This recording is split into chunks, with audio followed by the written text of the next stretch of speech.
think back to the courage that people had sharing certain things with you, but maybe the struggle that they had to share other things, and look at it from this perspective. Maybe what they were sharing didn't require as much courage as you think. Maybe it required more. Who knows? It depends on what vulnerability meant to them. Some people are scared and insecure to be more than. Some people are scared and insecure to be less than. And I think we're all living in sort of a box that we put ourselves in, where you can't go above this line, but you also can't be seen. Next Level Nation, welcome back to another episode of Next Level University, where we help you level up your life, your love, your health, and your wealth. We hope you enjoyed yesterday's episode. Episode number 1681 is Being Truthful, Arrogant. Today, for episode number 1682, what's vulnerable for you isn't vulnerable for everyone. Again, Alan and I have been working together for a long time, and we have realized how similar we are in some regards, but very different in others. And over the thousands of episodes and group coaching and team trainings and all that stuff, we've gotten to the point where we understand that the episodes that are super easy for me oftentimes are harder for Alan, and the episodes that are harder for me are usually easier for Alan. And the reason behind it is what's vulnerable to me is not necessarily what's vulnerable to Alan, and vice versa. So one of the things that we've been a little bit nervous of, for lack of better phrasing, and we kind of preface this, is that we're trying to figure out who we are. A lot has changed in the last 7 years, but in those 7 years, a lot has changed in the last 6 months. Because there's so much going on, just like for each and every one of you out there. Maybe you got a new job, maybe your relationship took a different step, maybe you got a new pet, maybe you moved, maybe you're closer to a family member, maybe you're more distant, whatever it is. Maybe you read a book that changed your life because it makes you look at yourself a little bit differently. Alan and I have a lot of that going on, but then it's when I change, Alan changes. And when Alan grows, I grow. And it's this weird, wonky thing. But what we've learned is what is vulnerable for Alan is usually something that it might not be defined as vulnerable for someone else. When Alan talks about exercising every day for however long, that's vulnerable. Where for me, talking about the super deep stuff, the stuff I'm insecure about, that type of stuff, that isn't really that vulnerable for me because I've done it so many times. And when I'm on other podcasts, that's what people want to talk about. So I'm all for it. So here's the early next level nugget / lesson. Figuring out what is vulnerable to you is going to save you a ton of hopefully regret. The things that we're vulnerable about, my goodness, are also a tough word. It is a tough word, Honestly, yeah. Especially if you stack one after it. The things that we are most vulnerable about are also the things that are the most challenging to communicate. That you shut down when you're sharing something vulnerable. You ego up when you're sharing something vulnerable. So, yeah, that's really my goal in this episode, is just to talk openly about that, because from a place of awareness, if you know what vulnerability actually means to you, then you know why you get triggered when you're going down that path, for lack of better phrasing. Earlier today, Emilia and I recorded a Conscious Couples podcast episode about, the title of the episode was, Are You Overswinging from Clingy to Avoidant? And the idea was these two psychological terms that I had never heard before.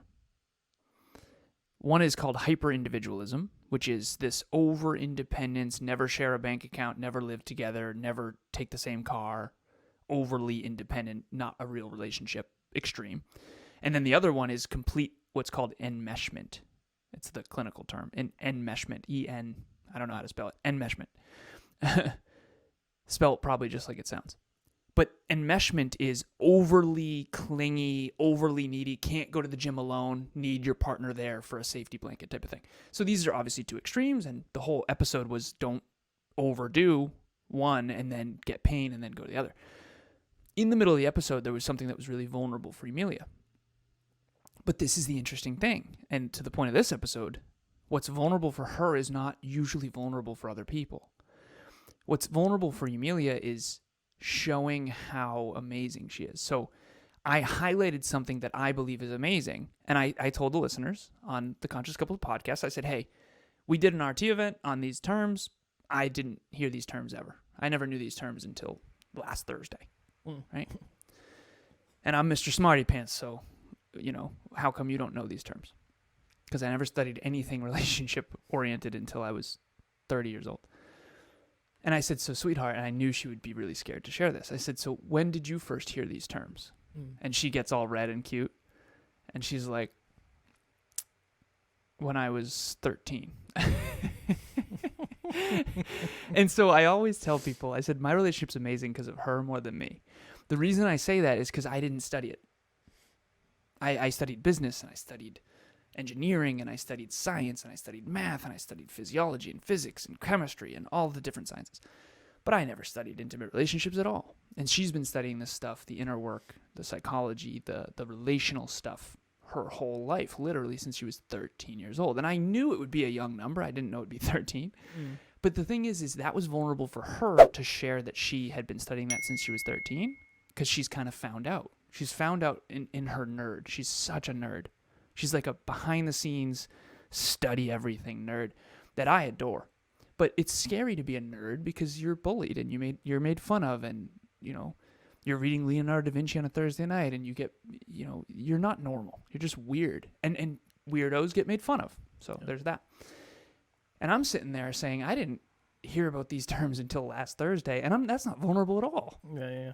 For someone who actually doesn't feel bright or doesn't feel intelligent or feels like they never study, they would probably be scared to share that they didn't know something. I'm not scared to share when I don't know something. I could care less. I'm scared when I share what I know, because I know that I know that I know that I know a lot of stuff. And you're always scared to be more than or less than. All of us are. And we tend to be on one end or the other.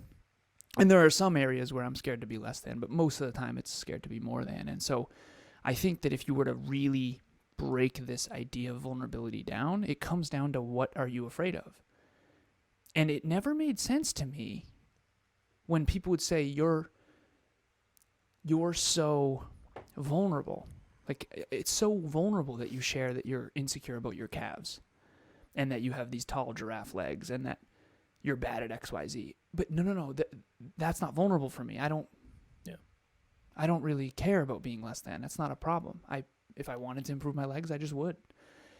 What is vulnerable is sharing the compound effect of what I intend to be at 60, 70 years old and that kind of stuff. And so we're all scared to be different. Maybe you're scared to be less than, maybe you're scared to be more than, but vulnerability is predicated on what you're scared of. And if you are scared, I think you're better off just owning it and then having the courage to be yourself and be vulnerable.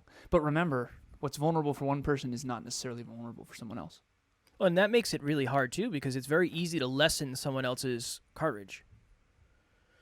That's why I kind of started off with Alan and I are very different, but we've learned about each other over all these episodes, because I could very easily minimize Alan's courage in vulnerability if I don't understand how vulnerable it is for him to share that. I feel like that did happen in my life. I believe that. I'm sure I probably did it in the past. It wouldn't surprise me. How would you even know? Because that's the thing, is you in can't. Your head, it must be so nice to be so whatever. Right. I think we all probably assume. Again, I don't want to speak for everyone. I know I've had bouts where I assumed what was vulnerable for me is vulnerable for other people. We've talked about how I shared about my overcoming a porn addiction on a podcast, and I for me it was like, it's not that big of a deal. That was super vulnerable from my perspective. Right. And I think it probably is from many perspectives, but there's also so many layers under it of, one, I believe it's more useful to share than it is to hold. Mm-hmm. I don't think I'm going to get a lot of people that reach out and say, oh my goodness, you're so weak for being addicted to porn. It's like, okay, well, maybe that wasn't your experience. Plus, the other side of it is there is a high number of people that are addicted to porn. So in my mind, it was more worth it. It was more worth it because I think if a certain amount of people are ready to look in the mirror, they'd say, oh, wow, I resonate with that. But when you shared it, you had already overcome it. And so this is the interesting thing Yeah. about sharing and vulnerability is vulnerability is predicated on insecurity. So you aren't insecure about your porn addiction, but you're also not addicted to porn anymore at all. I don't know. Well, I wouldn't say that. I still have pings. I still have pulls. Yeah. But you I don't, don't know use if it's... it, right? No, Or- No, but I don't know if it's... Sorry. No, yeah, you're good. No, you're In the good. last, when was the last, I'm kidding. I don't know what for you like the alcohol pull is, but it's not like I don't ever think about it. It's not like it's gone forever.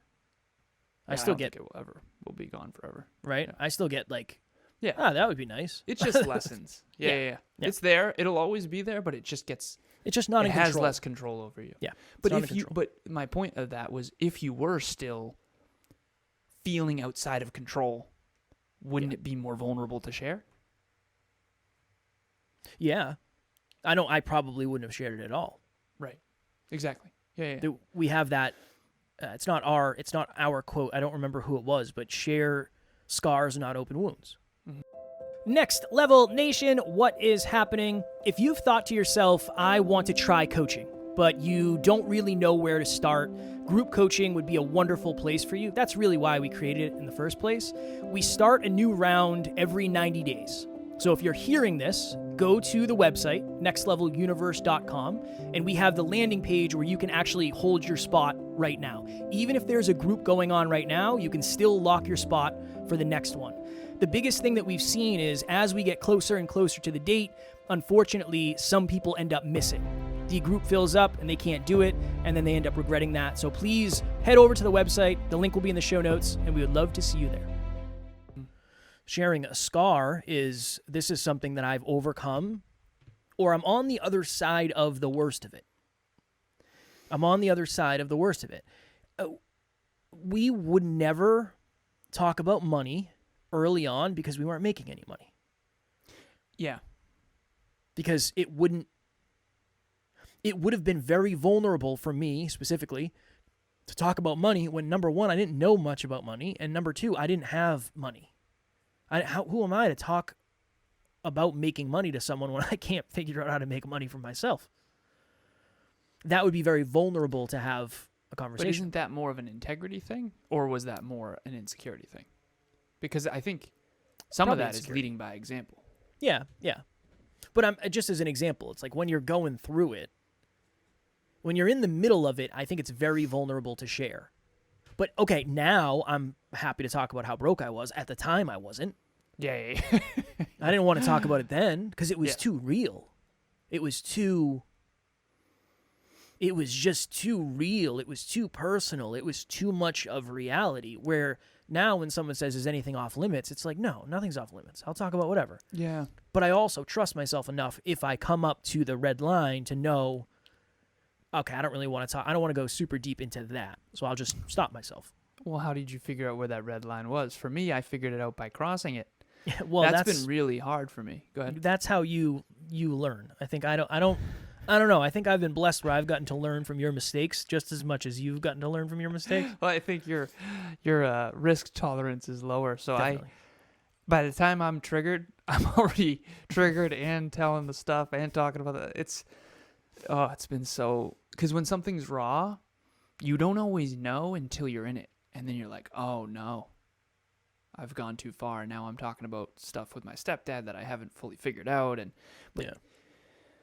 then you backpedal, but then it's like, well, it's worth it. So it's been one thing I'll share with everyone for anyone out there who does want to start a personal brand or a podcast or your own business, it is particularly, I YouTubed my name earlier. I typed in Alan Lazaros and I just wanted to see.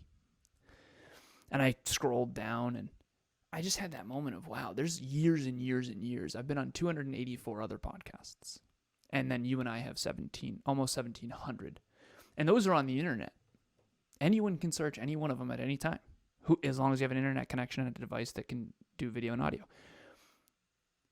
that's really, you want to talk about vulnerable. Mm. I mean, that's you and I have watched clips from us way back, and that's not the version of Kev that you're proud of. So this is 3.4. I'm a computer engineer, and I'm leaning into that. So this is version 3.4 of Kevin Palmieri. And 3.5 is going to have upgrades. Upgrades in belief systems, upgrades in things he does and doesn't say, upgrades in things that he thinks, upgrades in things that he feels, learning how to construct his emotions, be mature, movies he no longer watches or does watch, people he no longer references. Dude, I used to reference people that I would never reference now. Yeah. I used to quote people. I will never quote those people again. Some of those people are awful humans. And I just feel, I wish I hadn't quoted them. I do, because I was so naive to how much I don't. It's not okay with me to be like. One extreme example would be The Wolf of Wall Street, Jordan Belfort. I will never quote that man again. It's over. Like, and not that I used to quote him often. It's just one of those extreme examples of. Listen, at the end of the day, you have standards. All of us have standards. For the type of man that I aspire to be, to Emilia, to you in general, I can't quote people that are just awful human beings. And at the end of the day, anyone can turn around, so I'm not saying that his future isn't potentially... Here's my point, and this is vulnerable to share.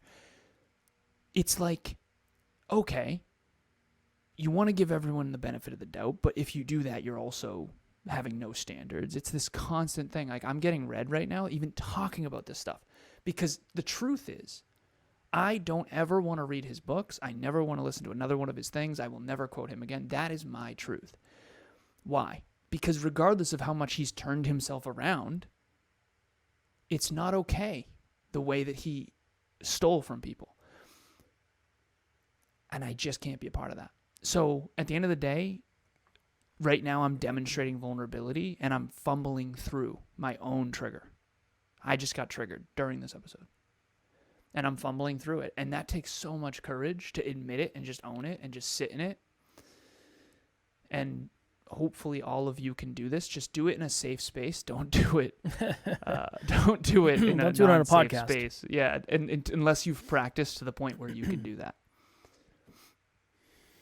And that just takes time and time and time and time and time.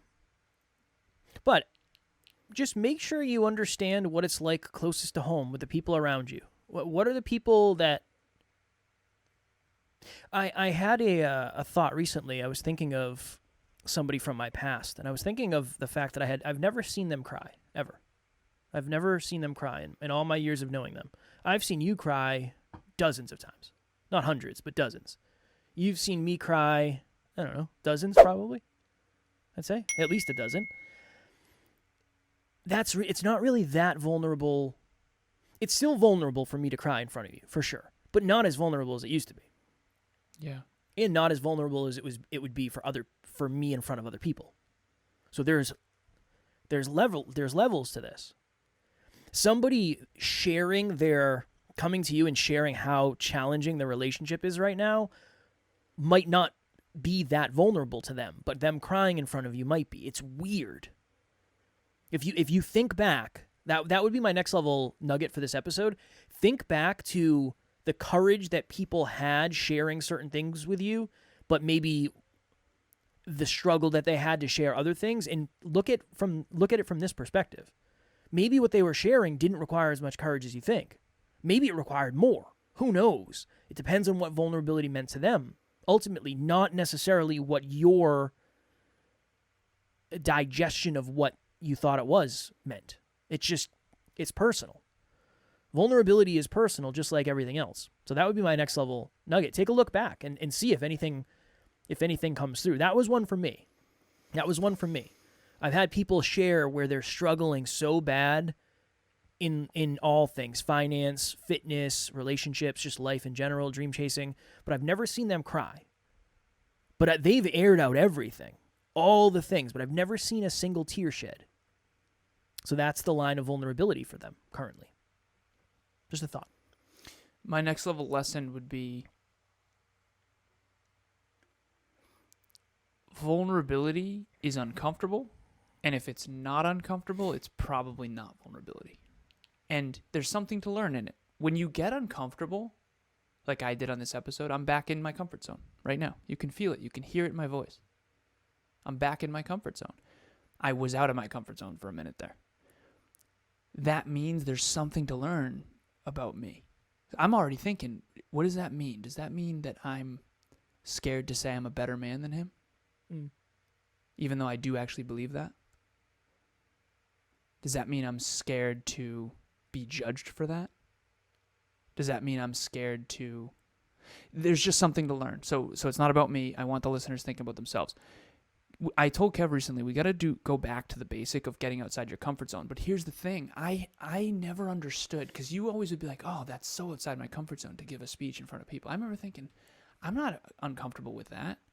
But I am uncomfortable with certain things I say in my speeches. There are certain moments where I'm way more uncomfortable than you are. So it's this weird thing where some people are, my next level lesson is this. Some people are scared and insecure to be more than. Some people are scared and insecure to be less than. And I think we're all living in sort of a box that we put ourselves in where you can't go above this line, but you also can't be seen. It's almost like I don't want to be a failure. I don't want to be seen as incompetent, but I don't want to be seen as too competent either, or too righteous, or too whatever, too much. We're all in this box of don't be too little, but don't be too much either. And I think that's so dangerous because you're not going to achieve your dreams unless you break out of that box. Yeah, you want the flame to stay. You don't want the flame to burn out, but you also don't want it to get so big that it shines on everybody. Or burns others. Or attracts moths to it or whatever. That's something you and I have been talking about a lot lately. All right, we're going to go. If you are looking for a group of good humans, of character-driven humans, of people who are into growth, because I know that is rare.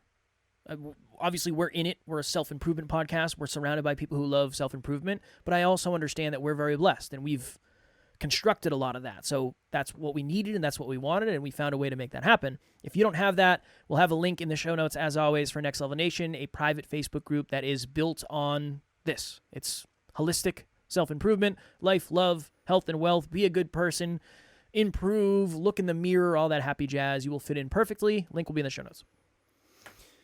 Also, if you have not yet signed up for the Next Level Book Club, we are... Oh my God, I just dropped the book. It's now gracious. on the floor. It's gone now. I'm going to grab it. Grab it. Do-do-do-do-do-do-do-do-do. The Psychology of Money. It's on YouTube right there. Morgan Housel. We talk about health, wealth, love, and life. Wealth is critical. This book has already sparked some really good stuff in the WhatsApp group, and we're doing 2 chapters per week. The Psychology of Money. I promise you, if you come to book club, you will have breakthroughs. It will probably be outside your comfort zone, but it's a safe space that's private. It's not recorded, to just talk about real stuff, to be vulnerable on or off camera. You can participate or not. And it's no matter what, I promise you, it will shake things up for you and help you achieve your dreams. Tomorrow, for episode number 1683, here's why getting better is so hard. That's all. That's it. That's all I'm gonna give. Cliffhanger. As always, we love you. We appreciate you. Grateful for each and every one of you. And at NLU, we don't have fans. We have family. We will talk to you all tomorrow. Talk to you soon.